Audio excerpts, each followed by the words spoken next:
Hello everyone, I welcome all of you for today's discussion on the essay paper of 2025. So this year the question papers was quite interesting. Many people said it's quite easy, some people found it tough, but the truth is UPSC continues with its legacy, the legacy of philosophical topics which has started since 2018. Earlier it was just one section. In between UPSC kept experimenting with the second section also. 2021 proved to be the toughest year because the vocabulary and the jargons that were used was also tedious for students. So compared to 2021, we can say this year's question paper was relatively easier. But yes, in general, students who have a trouble in interpretative skills, for them this question paper might not be so easy, it would be competent in nature. So when we are talking about this specific question associated with essay 2025, we all can first identify what are the nature of questions, what is the language of the question that we come across. So the section A, from where we had to choose one, the topics were as follows, as all of you can see. So it was truth knows no color. Then you have the supreme art of war to subdue the enemy without fighting. Now, when we are talking about these topics like truth knows no color or the supreme art of war is to subdue the enemy without fighting, you will be like reflecting upon all the given topics in greater detail just in a few moments. Okay, so have patience. Let us first get introduced to the topics, what they are, what has been asked, what are the priority areas, and then every single topic I'll discuss very briefly. What does the topic imply and what could have been incorporated as the content. Furthermore, I will also share some content associated with it, and when the essay lectures are scheduled and you all are attending it, you will get substantiation of the content further, whereby I can provide it in the form of handouts. Here, when we are reflecting upon the given topics, there are several sources related to each quotation. I'll be quoting that as well, and the thematic similarity with previous year questions shall also be discussed, because those students who say that, oh, the essay topics are very unpredictable, well, the sentence and the language can be unpredictable, but the themes are quite repetitive. So I'll encourage all of you to understand and interpret the themes correctly. So here, when we are talking about these topics and we are going ahead with it, you can just see this. Then there is this thought finds a world and creates one also. Last question of section A is best lessons are learnt through bitter experiences. Then comes section B. Let us see what is it. So it's saying muddy waters. So muddy water is best cleared by leaving it alone. The years teach much which the days never know. Now you might be finding once in a while the language going haywire, like for example, here you can see the word color. The question truth knows no color. British English says C-O-L-O-U-R. We follow the British English. But for the first time American English was used in the question paper, and that might be surprising a few of you. But that's how you can see the language is undergoing the transition. So when we are reflecting upon the sentences, the original quotation associated with this one, the years teach much which the days never know. The original quotation is slightly different from the version that has been written over here. Then it is best to see life as a journey, not as a destination. And last but not the least, we can see contentment is natural worth, not natural wealth. Luxury is artificial poverty. So we'll be reflecting upon each topic bit by bit. So let us understand the themes, and along with the themes, the content. So the very first topic, when we start with it, that is truth knows no color. So what is the thematic similarity with the previous year questions when we are talking about it? So we all can see the topic like truth knows no color. So truth knows no color, the idea of truth, the idea of wisdom, what is it that we need to rely upon? So wisdom finds truth. It was asked in 2019. Simultaneously, you can see values are not what humanity is, but what humanity ought to be. So the aspiration related to what ought to be there. So whatever we aspire for ought to be guided by truth. And that's how you can see that how we are valuing truth as an ideal, an aspiration for life. Reality does not conform to the ideal. What is the ideal? What is the standard? What is the perfection that is associated with truth itself? And then we can see, but confirms it. Okay, so reality does not conform to the ideal, but confirms it. 2018 question. That means reality does not conform to the ideal. Reality confirms the ideal. Right? So the interpretation of it, whereby truth and the dimension of perception, how they interplay, how our idea of what ought to be there comes in conflict with what we experience in reality. That is what is asked in this previous year question 2018, which gets connected to our core topic, that is truth knows no color. Right? I generally, whenever I take the lessons, the lectures, I discuss the themes very thoroughly, and I explain what goes into the content or the interpretation of those core topics. Now here, being specific to the topic, what all could have been incorporated when we talk about truth knows no color. So this statement, many people, they give the credit to Socrates. Again, that's debatable whether Socrates truly spoke it or not. Some people say, oh, on brainy quotes, the credit has been given to Socrates, but the authentic verification of this fact was not done, so I refrained from incorporating it in the slide. Now here, when you are finding this, the truth has no color, when we are talking about this given dimension, we can see that when we are talking about the idea of ultimate truth is something which is universal, impartial. It cannot be defined per se by any kind of, we can consider, social, political, racial, or we can say ideological affiliations, right? So in this given dimension, we can understand that truth is basically emphasizing the idea of justice, ethics, isn't it? The truth is emphasizing on factual reality, the factual reality which is transcending all the human construct perceptions that we are surrounded by. So the very perception of truth is different from the ideal of truth, right? So truth has no color. Truth cannot be maligned with our, we can say, faint interpretations, with our judgments, right? With our, we can say, biased or colored opinions. So that is something which is like said. So when it has no color, then what is it that truth is guided by? So truth is guided by scientific perception and moral imperatives. We can talk about it both.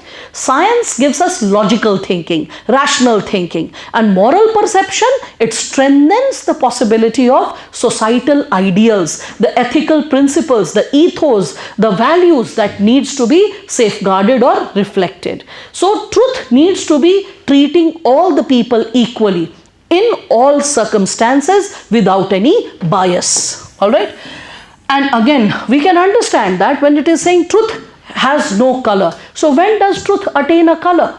When truth, we all understand that we arrive at a truth, means truth needs to be interpreted. And yes, there is the game. When we have to interpret the truth, when we have to arrive at the truth, in the process, biased, prejudiced interpretations can color our opinion. And that is how we can connect with the given dimension, that how truth can get distorted, because it is many a times hidden, or it is sometimes under the layer. You have to make an effort to interpret it, right? So as Albert Einstein had said, that one has to make an effort to arrive at truth. So that's how you can connect with the idea. So truth can be like delayed or distorted, sometimes hidden, and or sometimes we can see that there can be leaders, there can be rulers, or there can be media houses which can try to deny the truth or hide the truth, and that's how the perception can get faulty.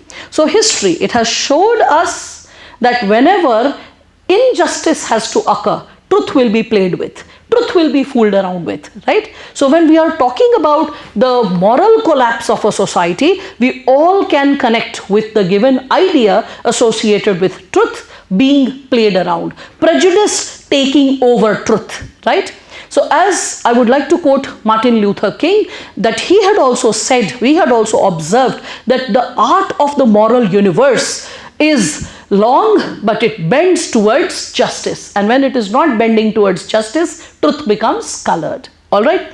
Gandhi, you can recall the Durban to Pretoria in South Africa when he was traveling. So the train journey from Durban to Pretoria, there also we all could see that it was when he was thrown out of the, we can say, wagon at that time, the train, like we can say coach, not the wagon, the coach at that time, we all could see that he actually got into the reality of questioning that what is the purpose? What is the purpose of the fight? Am I going to seek a personal legal, like let's say compensation, or is this fight not exclusive to me? There are hundreds and thousands of people who suffer from this problem. So in such a situation, what can be the dimension which needs to be taken care of? All right, and in that, when we start exploring the given insights, we realize that he arrived at the idea that this is not a personal fight. This is a fight that I have to fight for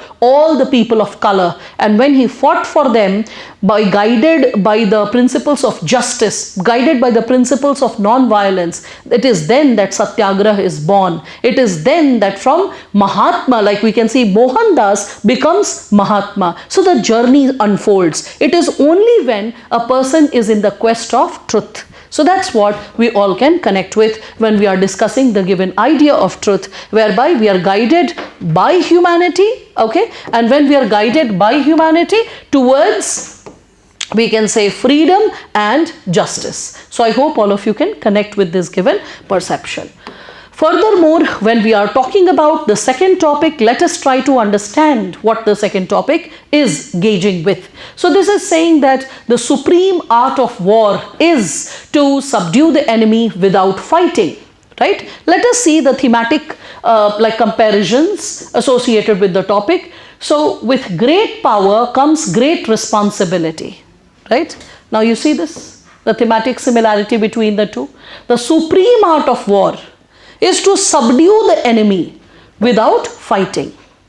Means without fighting, you are yet able to suppress the enemy. You are yet able to control the enemy, right? So this theme can be connected to with great power comes great responsibility. All right. So with great power comes great responsibility. I hope all of you can connect the two with respect to the thematic component, right? You can understand that bit. All right, then we are further reflecting upon this, and then we can connect it with yet another topic, that is, character of an institution is reflected in its leader. Okay, so when we are talking about character of an institution is reflected in its leader. If the character is high, the leader will not engage in war. If the character is, like let's say, shallow, then in that situation the leader will engage in, we can say, rushed up decisions which may lead to war. That's how it is connected to the theme of this question that was asked in 2015. It is connected to this year's question, and that's why like engaging with previous year question themes is essential. All right. Simultaneously, you can have this 2023 question, visionary decision making happens at the intersection of intuition and logic. Visionary decision making will save you from war. So I hope you can see the thematic similarity. That is, the core ethical principles, the core ideas will remain the same. The engagement, the examples, maybe a few dimensions will be different, but the core will remain the same. And that's the beauty. Again, so when we are talking about it, this is taken from Sun Tzu, his book, The Art of War, very popularly sold on different bookstalls. And I think a lot of you were purchasing that book also out of sheer curiosity. So this Chinese philosopher's quotation was taken up by UPSC, and he gave this interesting quotation so that the examiner can check whether you have strategic thinking in terms of, because India also underwent a war with Pakistan. Like Russia and Ukraine, the strain is undergoing. We can see Israel and Palestine issue is constantly ever boiling. In such a scenario, what is your perception towards war? As a statesman, are you refined enough or not? That is put to test over here when we reflect upon questions like these. So we can see that when we are going through this quotation, it is highlighting the supremacy of intellect over sheer force, akal badiya bhais, as popularly called. We can also see it is connected to meticulous planning, shrewdness and foresight. All right. Simultaneously, we can talk about it in terms of this concept. It is involving the very dynamics of comprehending, manipulating the opponent's psyche and exploiting the strategic vulnerabilities without resorting to warfare. I hope all of you can connect with this given dimension. All right. Now, further, when we are talking about it, we can see this philosophy, as I have highlighted the keywords, you can see that it is extending beyond the battlefield, right? And it is also applying to the very dynamics related to the competitive scenario, the conflicting scenario that we are constantly exposed by. The diplomacy that is required at all times when we are dealing with different businesses. Businesses does not mean the corporate business only. It can be related to the affairs of the state. It can be associated with the affairs of a domestic household. It can be associated with like small or large, all scales of engagement where you need to use this intellect, especially in strained, conflict-oriented situations. All right. So, like you need to constantly have strategic thinking, rational thinking over and above aggression. Furthermore, we can see that the critical, like the very critical element when we are talking about such a situation, we can see that the critical moment is this, that we all can see that the opportune moment, whenever the right moment or the opportune moment comes, it is then that you should be acting upon it. Other than that, you should be patient. So you should not be turbulent and restless and constantly taking action. You should just wait, be patient, evaluate what is required when and how. And that is how you strategize in strained situations, conflicting situations, how to respond upon the crisis or the problem. Okay, so the use of intelligence, the psychological tactics, the exhaustive plans, all of it can leave the enemy vulnerable if you are able to deal with it accordingly. Furthermore, we can understand that the ultimate goal, when we talk about it, the ultimate goal for all of us is not to engage with war. The ultimate goal should be to come across a secure, logical, a formidable, favorable and a lasting response. Something which is in the larger interest of the people and the society without compromising with their dignity and interest. All right.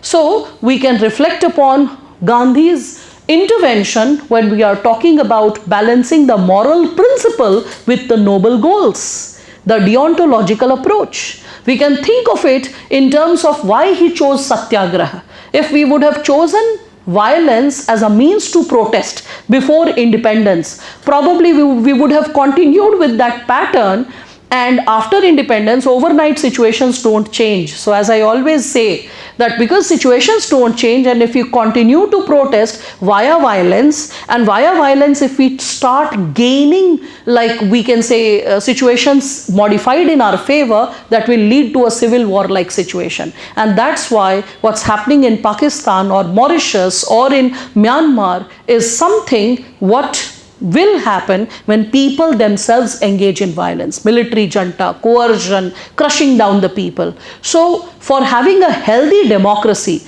learning the principles of satyagraha becomes essential. So strategic thinking is required in moments of conflict and strain, inside out.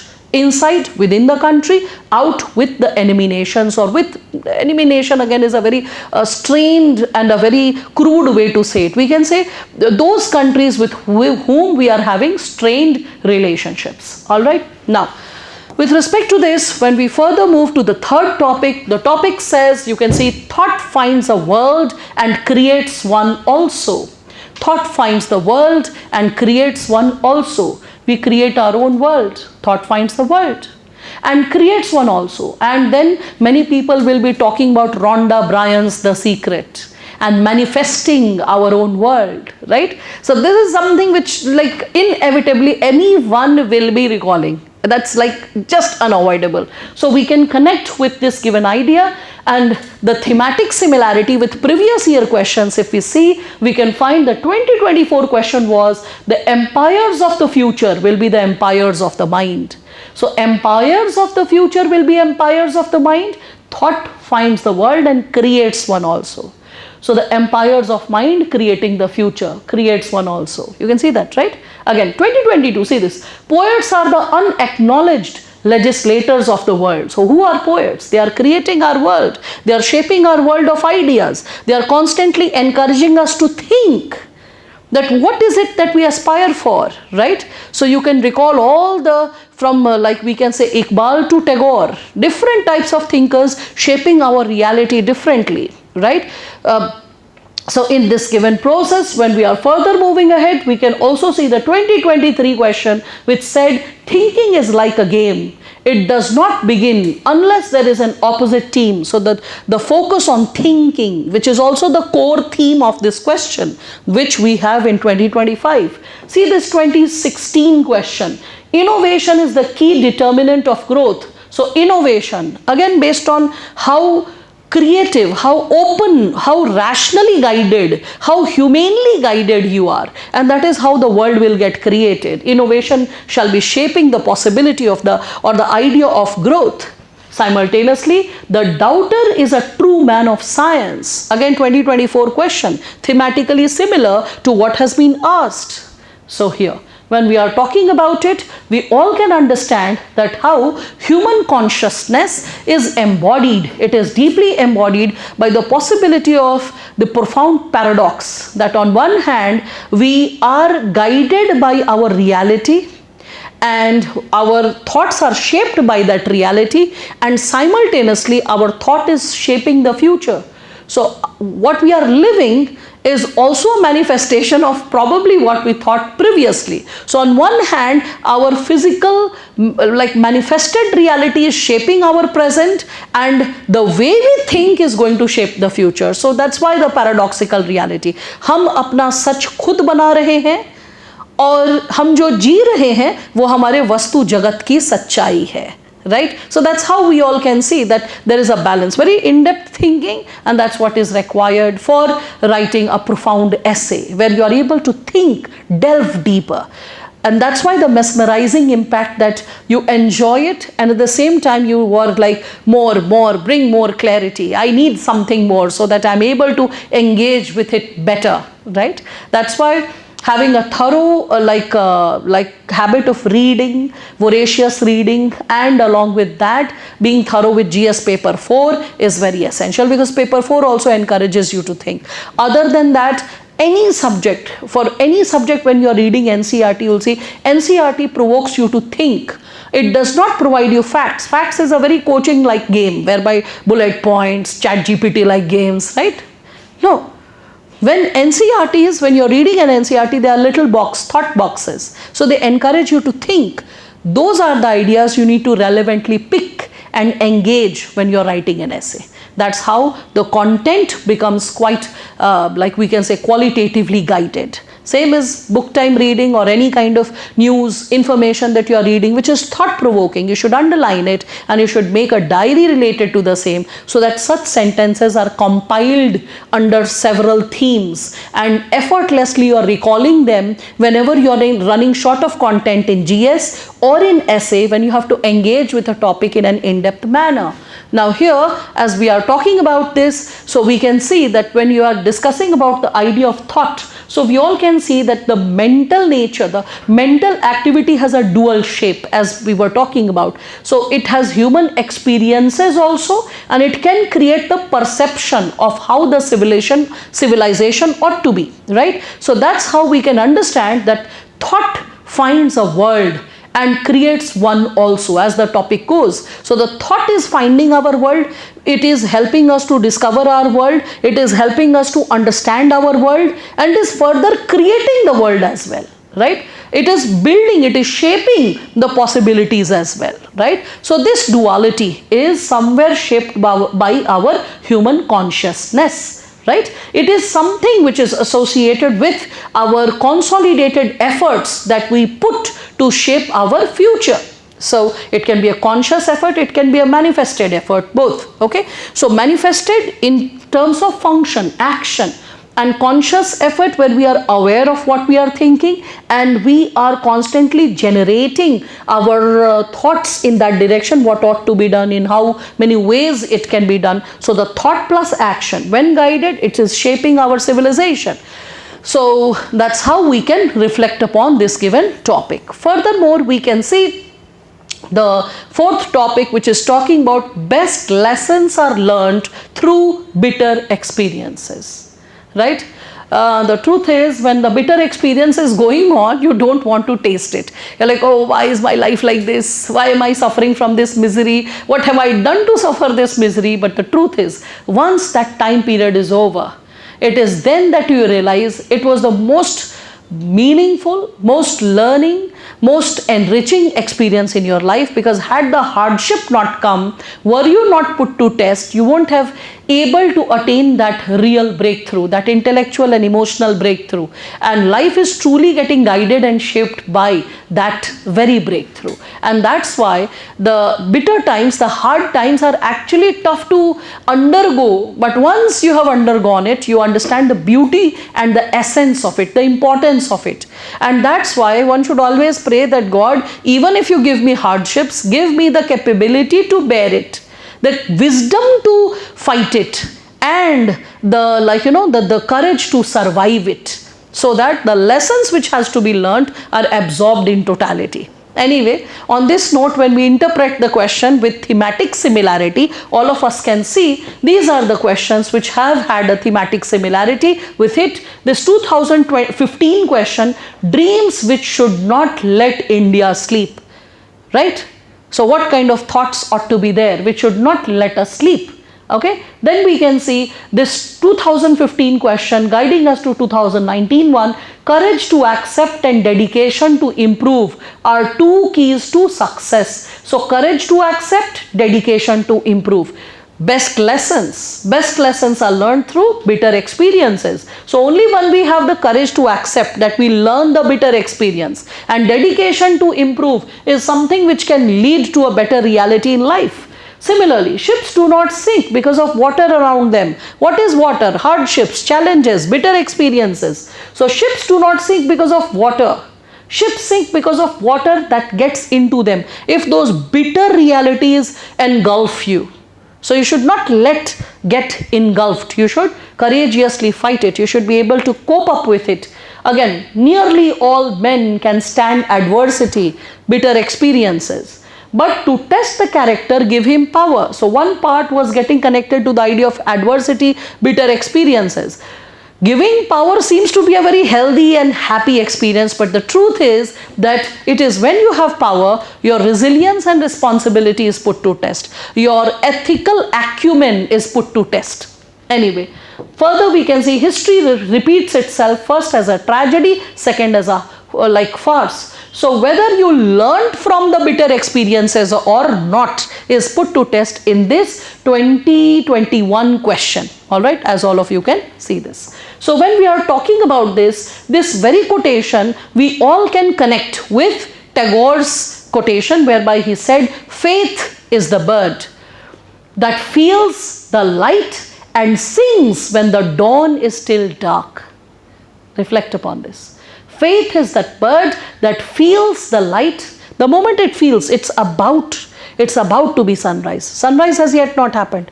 Feels the light. Okay, so feels the light. Light's not there, but feels the light. And sings when the dawn is still dark. At 3:45 a.m.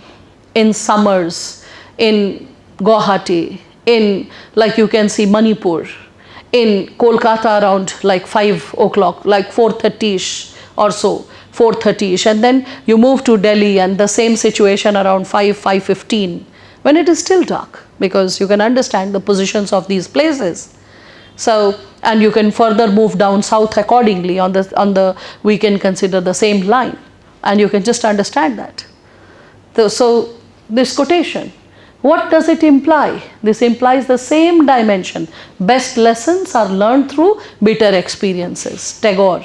I hope all of you can connect, right? So when you are learning, then only the dawn arrives, then only like better life arrives, better experiences arrive. Anyway, So adversity, it forces us to adapt. Adversity has a lasting memory which tells us what is the do's and don'ts. The EQ and IQ gets developed in a balanced stance, right? It motivates us what kind of behavioral change we need to undergo, what kind of abstract learning we need to engage with. So that's something that it provides us with. So why are bitter experiences often providing us powerful lessons when we reflect upon it? Because bitter experiences, they encourage us to adapt according to the changing situations, the pressing situations. They build us with the resilience that is required, the resilience to cope up with the challenge, right? It also gives us that emotional refinement which is necessary, and the kind of shifts that are required to undergo that specific change. It also forces us to see another perspective, the larger perspective, or maybe something which we were missing out. And that's how we all can see adverse situations or bitter experiences, they mature us overnight. They give us that breakthrough overnight, and they give an impetus to the quality of life that we were living, the way we were engaging with this world. Okay. Further, when we are talking about this, we can see that again there is an individual touch to it. Not everyone takes the bitter experiences in the right pursuit. So it also is associated with the individual connection, that how we are connecting with the crisis and how we are probably identifying the breakthrough related to the same. So we all can understand that the unfolding of our reality is somewhere associated with the way we respond to it. It's not a guarantee to wisdom. It's not a guarantee to wisdom, but it is guiding us to the possibility that probably if you think like this, you can arrive at it. Okay. So not everyone is arriving at the wisdom. That's also there. It's all about individual processing and nature of responding to it. All right. So the alchemy of reflection and introspection, it varies from person to person, and that's why the response also varies. The nature of coping up with adversity also varies. Okay, but at the same time you should also reflect upon the fact that excessive adversity is also destructive. Beyond a point, a person cannot cope up, the resilience gives up. So if adversity is there, it should be under a bearable capacity. That's what I was speaking about, that if I get I'm stuck in adverse situations, God give me the courage to cope up with it, fight back, survive, because beyond a point, it can really break down an individual. So the struggle should be bearable. Again, we can see if the struggles are early and you learn it quick, then you are able to develop that patience to fight back the given situation. Further, we can see that it also gives you an idea that life is too precious to be wasted behind wrong decisions. So identifying the correct opportunities and moving ahead with it is possible only when we learn from the bitter experiences. And then we can also understand that difficult times, when we undergo them, they give us a deep sense of appreciation towards the humbling things we have in life, and which satiate, gratify and bring balance to our existence. So that fills our heart with a lot of gratitude and capability to cope up with what is unfolding. Furthermore, we can see that we are able to face our personal flaws, we can say heartbreaks, in a better way, and we are able to also get into the journey of self-acceptance. All right. So I hope you could interpret the topic properly. Then we head to section B. Section B has this as the first topic: muddy water is best cleared by leaving it alone. Think about it, isn't it? Like scientifically correct, right? So if you leave the muddy water alone, then the dust particles settle down, and the water, even if not transparent, it becomes translucent. You can still see what's there, right? So literally speaking, if you understand it. And when we connect it with this given possibility to the previous year questions, the themes, we all can see the questions that have been asked so far. So there were two questions in 2020 which can be connected to it thematically. Simplicity is the ultimate sophistication. Okay, so simplicity is the ultimate sophistication, and when we connect it with the given topic, muddy water is best, like when we are talking about muddy water is best cleared by leaving it alone. So when you are simple, that's a very hard to find virtuous quality in this era of globalization, and when you are simple, you are able to arrive at the most profound solutions effortlessly. That's why simplicity is the ultimate sophistication. This topic will gain greater clarity when I'm discussing it in a bit of detail just soon. Just see the thematic similarity. If you can connect, great. If you can't, you will get to understand it in greater detail later from me in the sessions. Right now, you can just reflect which ones you can connect with. This topic again seemed to be very tough. I told you 2020, 21, they were very tough. The questions were really tough philosophically. The language was also tough. One such question you can see, mindful manifesto. Manifesto, political party manifesto, all of you know the word, right? Mindful, conscious. So conscious planning is the catalyst, chemistry, remember, facilitator, enhancing the experiment. So conscious planning is the catalyst to a peaceful life. So conscious planning, the confusion that you are having in your head, that settles down. So with clarity, you can plan better, you can think better, right? So that's how mindful manifesto is the catalyst to tranquil self. All of you can see that. Similarly, your perception of me is a reflection of you. Whatever you think about me is less about me, more about you. Who you are, what kind of breakthroughs you have achieved, what kind of socialization and background you have had. Because that is what you will try to see me with, you will try to see me from those lenses. So your perception of me is a reflection of you, your own self. And my reaction to you, my response to you is an awareness of me. And how I respond to your response is less about you and more about my level of maturity. So the way you respond is your maturity, how I respond is my maturity. And this response game is related to how quaint, how silent, how settled our mind is. Otherwise, it can lead to an ugly unfolding of conversation, ugly unfolding of unnecessary bitterness. Anyway, as we are reflecting upon it, this quotation was lifted from Alan Watts' book, The Way of Zen. And from this book, this quotation, when it was lifted, it was particularly discussing this muddy water. Okay, so when we are saying the phrase muddy water is best cleared by leaving it alone. So in the similar manner, if our mind is muddy and we leave it alone, what happens? We are sitting and meditating. If we leave it alone, the way we leave ourselves in calm resolution, that leads to the tendency of calming our senses down, and that leads to a quaintness, a meditative state, a meditative existence of being. So when we do away with the chaotic thinking, the confused thinking, and that is something which leads to a more settled way of reflecting upon the crisis. So we all need to understand that the original way, the natural way of solving any crisis, any problem would be that we first settle down with that crisis. We first let that crisis, as it is unfolding, we are first being patient about it and observing how things are unfolding for all of us. So when we are reflecting upon this, we need to understand what is what and how it is occurring. Then only we can come up to formidable solutions. We can make sense of the crisis. But at the same time, only sitting will not help.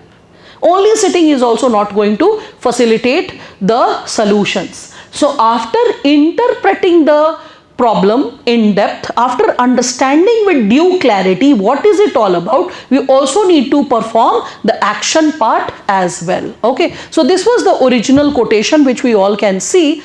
The quotation went further ahead that yet it should be obvious that action without wisdom, without clear awareness of the world as it is, can never improve anything.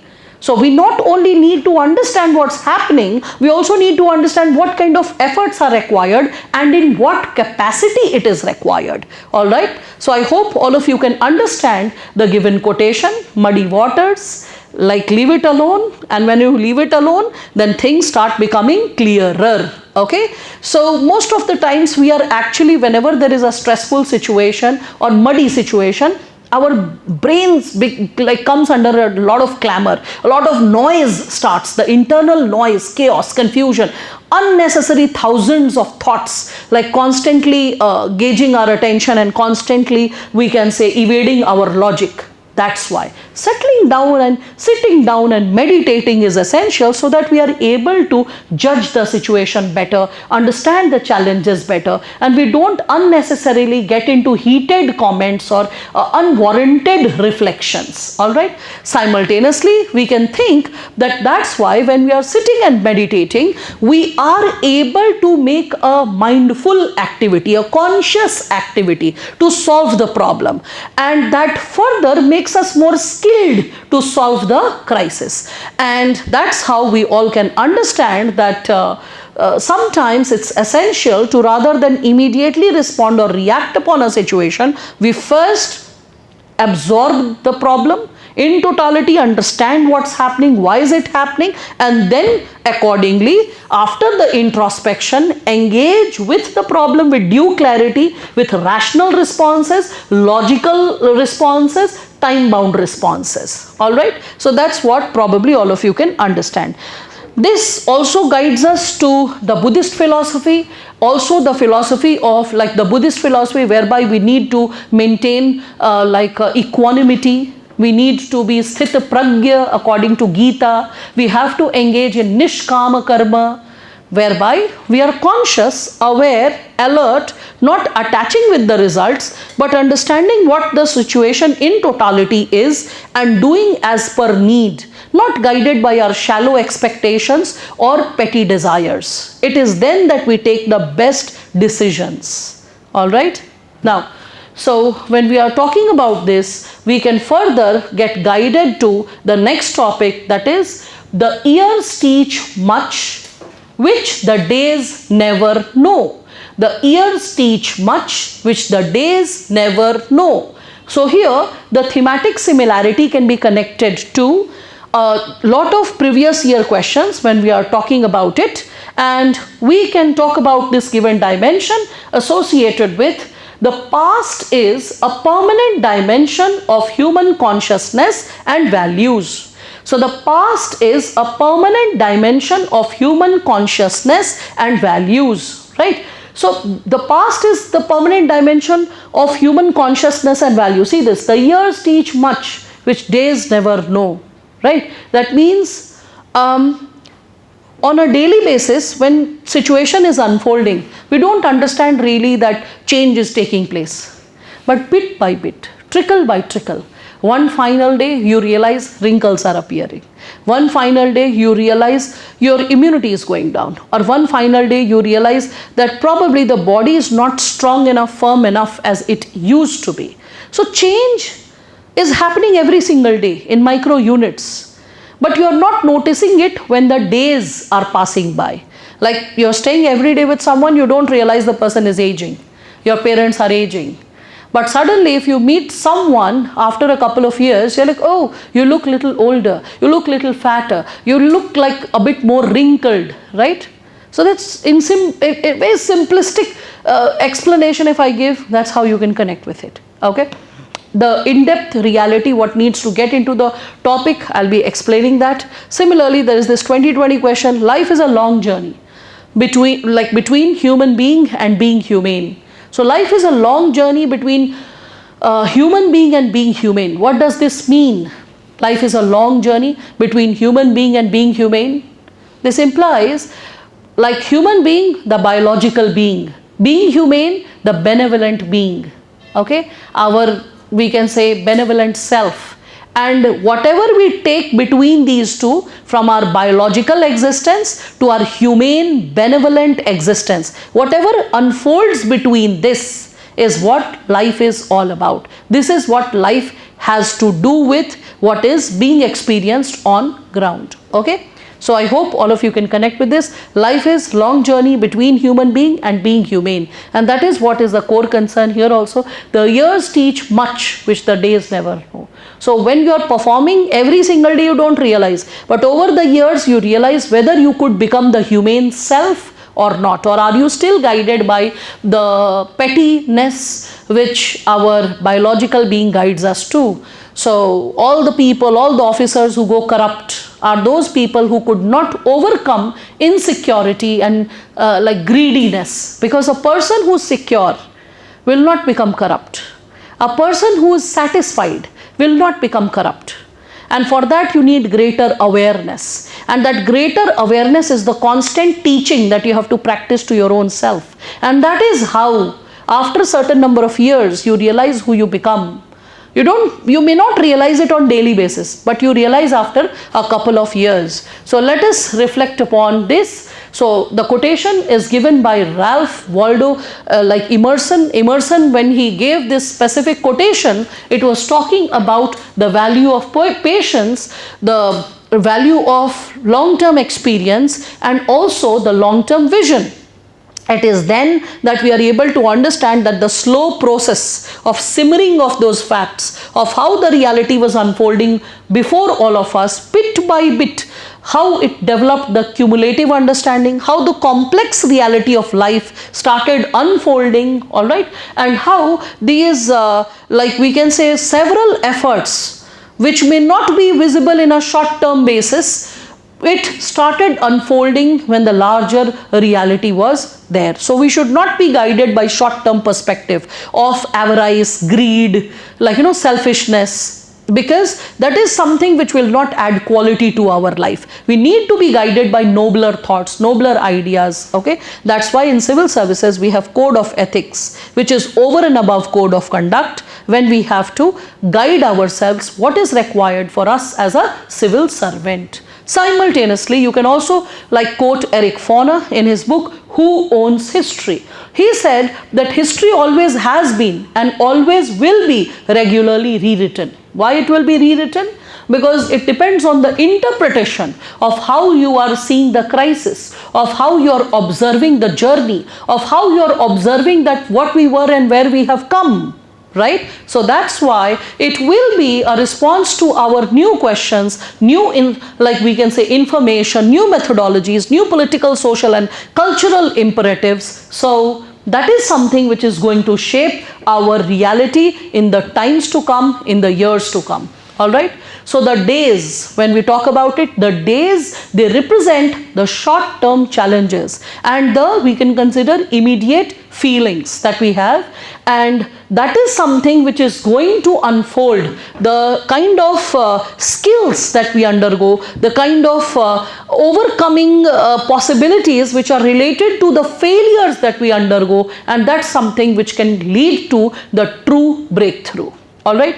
So all the accumulated experiences over the age that we have undergone is associated with the word, the years. Okay. So days will never know, but in the years to come, we understand what we have undergone over the time period. So the years, it is representing the accumulation of all those experiences which have shaped us in a deeper manner. All right. So howsoever small effort it is, if it is consistent over the time period, it shall help us reap the result.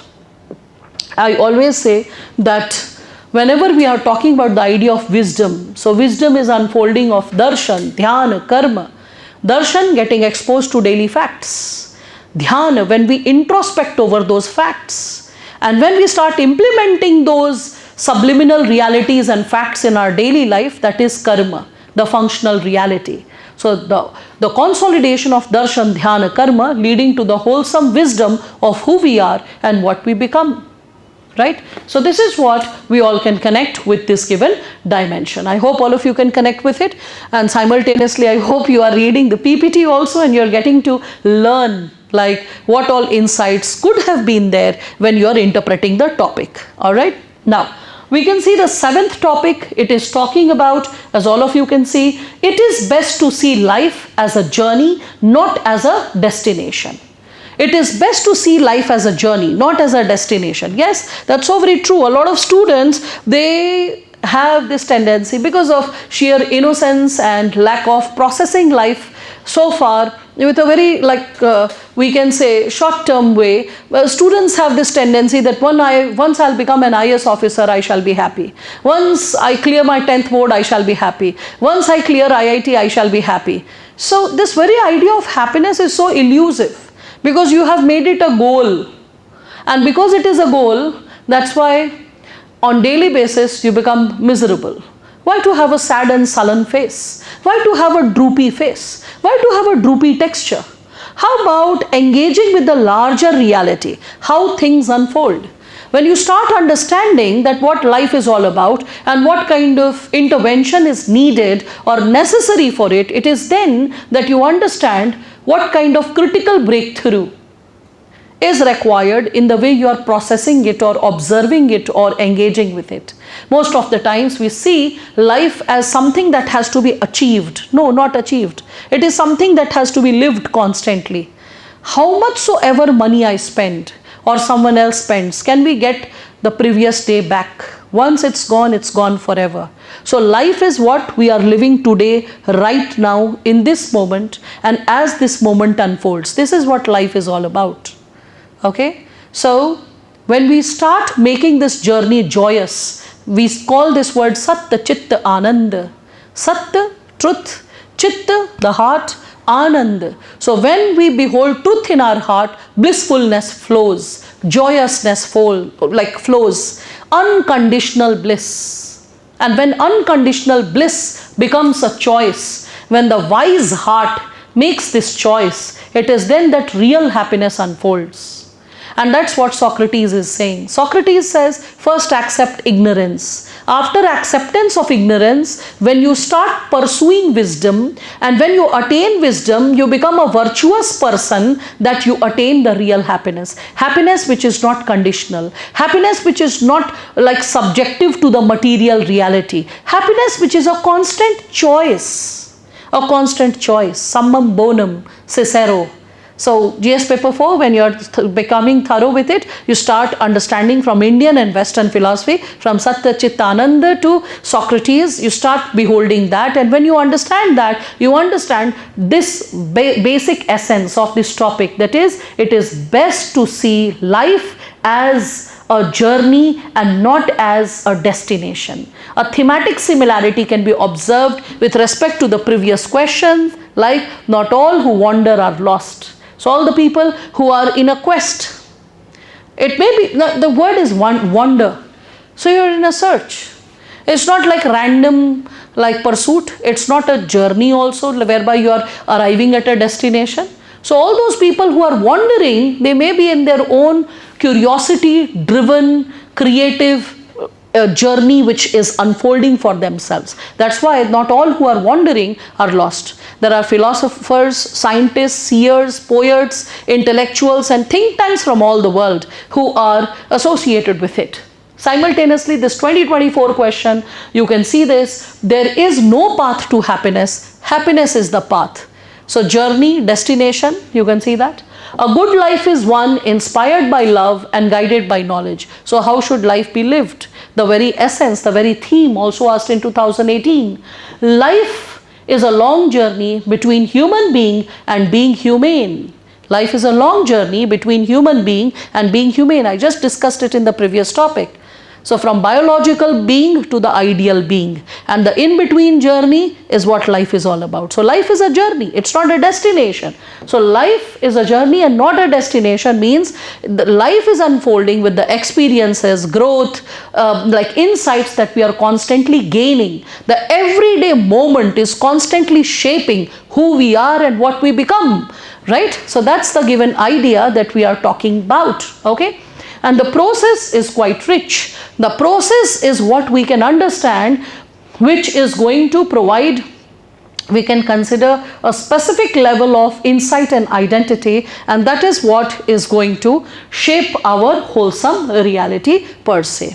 Again, we can see the beauty and lessons of life Okay, so the beauty and lessons of life are found in the small moments and experiences and not solely in the future achievements. I hope you can connect with this, right? So the beauty and lessons of life are found in the small moments, because this is what life is. This is how it unfolds, right?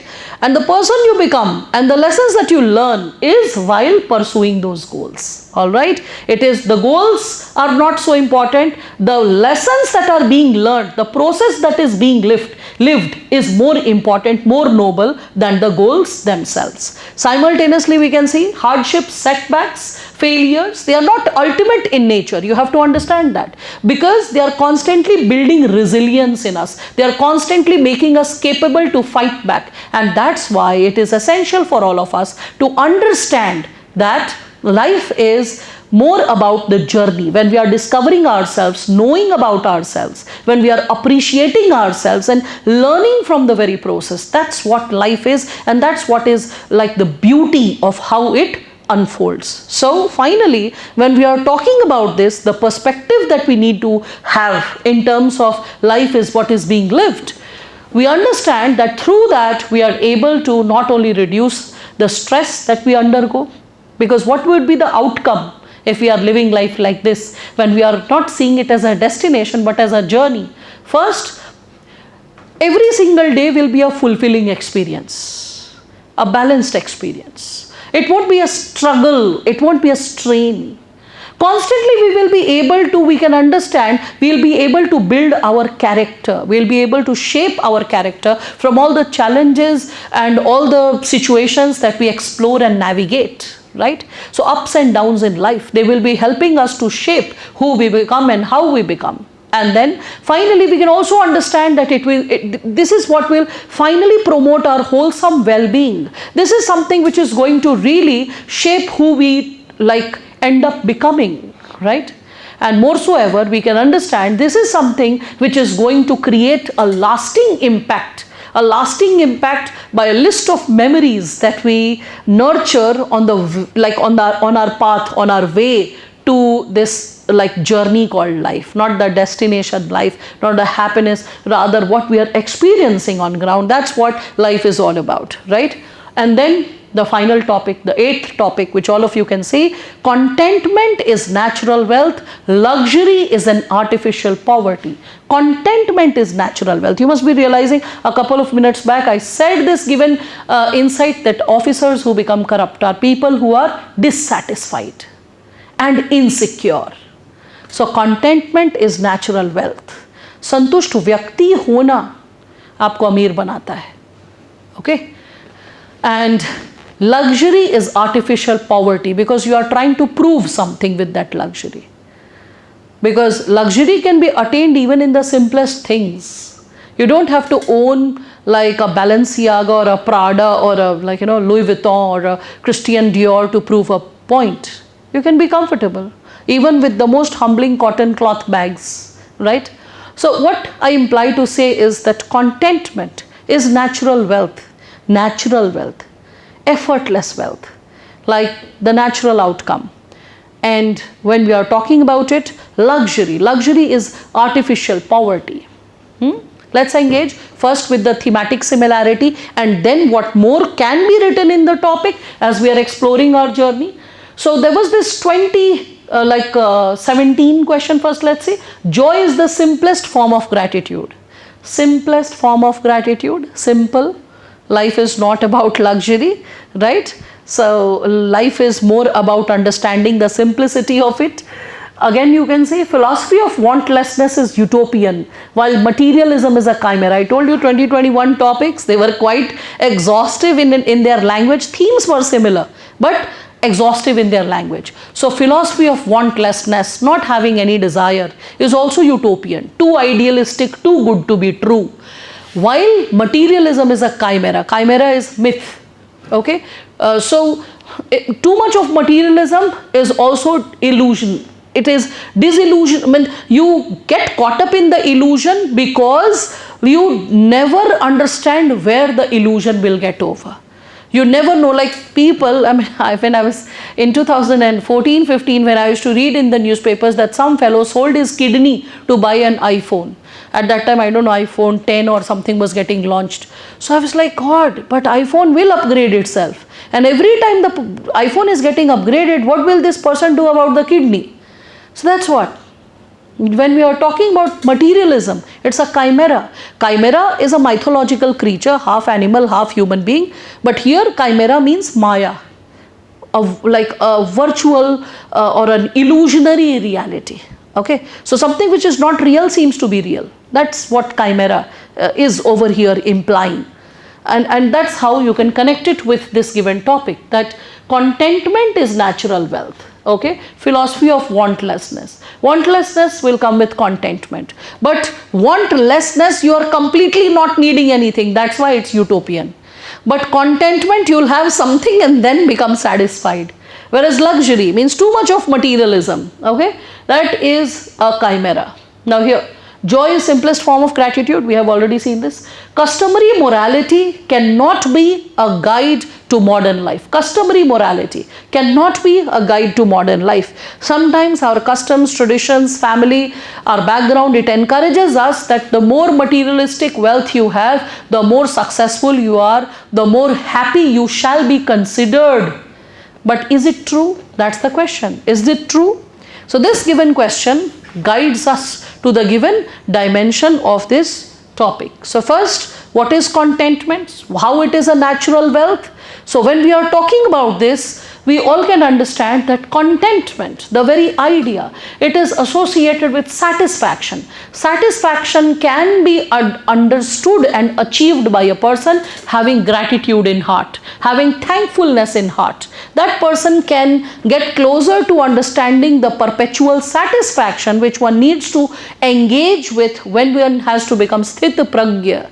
Okay, means not becoming exuberant in happiness whenever a happy situation or incident unfolds. You don't become exuberant in it, and you don't become too lost, you don't become too sad in sadness. You are able to maintain that equanimity. Okay, so such an individual is the one who is having deep sense of gratitude towards what's there, towards what life is all about. The person is not falsifying the present moment with all that one has achieved so far in the journey called life. All right, so that's something you need to understand. And what is artificial poverty? So I have just given this insight. So natural wealth, contentment is natural wealth. So natural wealth is the inner state of being. Naturally we are like people who choose peace. We love to sleep peacefully, eat peacefully, be peacefully with our friends, with our neighbors, with our family. So the state of being at peace, needing like less will always keep you fulfilled. I have enough. I am well taken care of by nature, by God, by parents, by everything that's flowing around me. That's enough. So that idea of feeling fulfilled. And what is artificial poverty? So we can see it is when there's no dearth of material possession, but you're constantly feeling unsatisfied, angered, helpless, belittled, getting poked by friends who are posting something unnecessary on social media, or classmates bullying or passing negative comments, or friends sometimes being caustic in their remarks. Caustic means मतलब जहरीले remarks लगा रहे हैं, ठीक है? So when we are talking about all those given situations, we all can connect with people who are unable to understand what the world is all about, and such individuals soak up in artificial poverty. This poverty, this dearth, this deficiency is not real. This is something which is self-imposed because of lack of that mental empowerment, that emotional empowerment. All right. So that's why contentment is not only associated with the dimension of satisfaction and gratitude, it is also like acknowledging all that you have and how you are able to understand the beauty of what all you have been able to surrounded by. That's how you are going to appreciate the different challenges that life throws upon you, and the inner strength guides you to cope up with it. In the similar manner, when we say luxury is artificial poverty, we imply to say that luxury can never get over. Like every time you think that, oh, this is something which is a luxury item, there's something super, like people like think of, like let's say Rolex as a luxury watch, booking it 1 year in advance, paying like 15-20 lakh rupees, and they might be feeling that, oh, I own a Rolex. And then comes Patek Philippe, and the Patek Philippe starts with 5 crore. So 20 lakh rakho apna. So the very idea of luxury, it's so artificial. And that's how artificial poverty gets generated. So there is the desires, the material desires can never get fulfilled. I recently was reading Balenciaga had launched a 14 lakh bag to just dispose trash of your house. I was like, wow, slow claps to that. So that's what? Insatiable desire. Again, we can see, why do we like engage in luxury goods? Because we want to get some validation. Oh, you are doing well in life. You are like having a rich lifestyle. Why do we need like external validation to prove that we are living a good life? To prove that we are having very high status. We are having like a very fulfilling journey. Happiness, in fact, can be derived in very simple, basic elements in life, basic things in life. All right. So I hope all of you can connect with that. And then the illusion of wealth. So a person might have a lot of abundance. Ask the Ambanis, are they always happy? Money cannot buy happiness. A very popular, rugged quotation because of overusage. But the truth lies in this, that no person, even Buddha said, no creature born in this life is free from dukkha. He was himself a prince, mind it. So not a person who was denied of basic things and talking about like luxury and all. When he spoke it, it came with that clarity and conviction. Whoever you are, wherever you are, constantly some or the other form of misery will keep chasing you. You'll never be free from misery. You have to understand that. And that is what this topic is talking about, that whenever we are talking about luxury, luxury is never ending. So what is actually required is the profound sense of gratitude which can fulfill the heart with a lot of love, abundance and contentment. And that is what the essence of the topic is, celebrate the journey, right? So thank you so much. I hope this discussion was meaningful. It was quite helpful for all of you. All right. So God bless and take care. Let's meet again in the future sessions. Thank you so much.